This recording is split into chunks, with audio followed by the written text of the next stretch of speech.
રાજકોટમાં જીએસટીમાં bogus bill કૌભાંડનો મુદ્દો કે જ્યાં મહેશ લાંગાની પેઢીનું વધુ એક કારસ્તાન સામે આવ્યું। રાજકોટ પોલીસની બોગસ બિલિંગ કૌભાંડ મામલે મોટી કાર્યવાહી સામે આવી રહી છે। અહીં 14 જેટલી પેઢીઓ પર એક સાથે દરોડાની કાર્યવાહી કરવામાં આવી। ભાવનગર, જામનગર અને અમદાવાદમાં દરોડા પાડવામાં આવ્યા। અહીંના વેરાવળ, કડી, મહેસાણા અને ગાંધીનગર મળીને કુલ 14 સ્થળોએ કાર્યવાહી કરવામાં આવી છે। આ દરોડામાં લાખો રૂપિયાની કરચોરીનો પર્દાફાશ થયો છે। બોગસ પેઢી અને બોગસ બિલિંગના આધારે કરચોરી થતી હતી। પોલીસ 5 આરોપીઓની અટકાયત કરી અને આ મામલે તપાસ કરી રહી છે।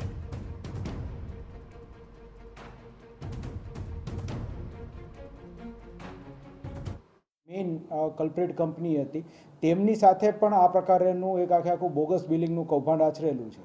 એટલે આ 3 કંપની અને એ સિવાય બીજી 11 કંપની એમ કુલ 14 કંપનીઓ જે છે તેના વિરુદ્ધ હાલ ફરિયાદ દાખલ કરવામાં આવી છે અને તે ઉપરાંત પરમાર એન્ટરપ્રાઇઝ જે છે તેના વિરુદ્ધ પણ ધોરણસરની કાર્યવાહી હાથ ધરવામાં આવી છે। અત્યાર સુધીમાં કુલ 5 આરોપી જે છે તેઓને અટકાયત કરી આગળ પૂછપરછ કરી તેઓ વિરુદ્ધ ધોરણસરની કાર્યવાહી હાથ